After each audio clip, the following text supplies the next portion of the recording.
ମାଗ ଝାଡା ଉଡେଇଲା ଝାଡା ଯିବି। ହଉ ଚାଲ ହେଲେ ତାକୁ ଗୋଟେ ହଗିତେ ଏଇଟାକୁ ନାହାତି କେହି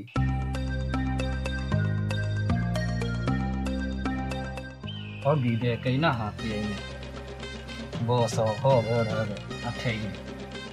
ଏଟା ହଗୁ ଥା ମୁଇଁ ଯାଏ ପାଣିରା ଗରମ ହେଲାନି ଚାଉଳଟା ନଗେଇ ଦେଇକି ରାଖ। ଆଲୋ ଦେଖିଲୁ ଦେଖିଲୁ ଦେଖିଲୁ ଏଇଠି ଝାଡା ହଉଛି ଟେରି ଝିଅ ଏଇଠି ଝାଡା ହଉଛି। ଆଁ ତୋ ମା ଦେଖା ଗଲାନି ଏଇନା ଝାଡା ବସେଇ ଦେଲା ପଦାଙ୍କୁ ଗଲୁନି ଗଲୁ ତୋ ମାକୁ ଡାକି ଆଣୁ ଯା ତ ଯା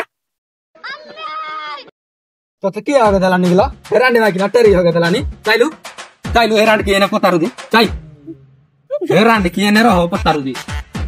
ହେରାଣ୍ଡି କୁଆଡେ ଗଲୁ କିଏ ଟେରି କହୁଛି ଲୋ କିଏ ଟେରି କହୁଛି ନାନି କି ଏଇଠି କଲି ଆଲୋ ଟେରି ମୋ ଛୁଆଟା କହିନ୍ତି କହିବୁ ଯଦି ଛୁଆଟା ଆଡେ ହଗିଦେଲା ମୁଁ ଆଇକିରି କଣ ପୋଛିକିରି ପଦାମାଳରେ ପକେଇ ପାରିବିନି ତାକୁ ହୁଡବୁ ହଡୁ ସମ୍ପୁବୁ ସେ କେଡେ ଟିକେ ଚୋଟା ଛୁଆ ପରା ତାକୁ ସମ୍ପୁବୁ ନାନୀ ମୁଁ ମନା କରୁନି ଝେଇ ଆଡେ ହେଲେ ଟିକେ ଝାଡା ବସେଇଲନି ଏଇଠି ନା ଝାଡା ବସେଇ ଏଠି ମୋ ଚୁଲିଟା ଅଛି ଏଟା ସେ ମୁଁ ରୋଷେଇ କରୁଛି ଏଇଠି ନା ଝାଡା ବସେଇବ ଆଲୋ ଟେରି ଯଦି ହଗଲା ଏଇଟେ ତ ଚୁଲି ମୁହଁରେ କଣ ଯାଇକିରି ହଗଲା ଏଇଟେ ତ ହଗଲା ଟେରି କାହାକୁ କହିଲୁ ତୁ ହିଁ ଟେରି ମା ଆଲୋ ତୁ ହିଁ ଟେରି ତମ ବଂଶରେ ଟେରି ତୁ ହିଁ ଛତ୍ର ଖାଇ ଟେରି ମତେ କହିବୁ ରହ ମୋ ଭଇତାକୁ ଧଣ୍ଡା ହଉଛି ଦାମ ଧରିକିରି ଆଇ ତୋ ଭଇ ତାରୁ ନିବେ କବ ରହ ଧଣ୍ଡା ହଉଛି।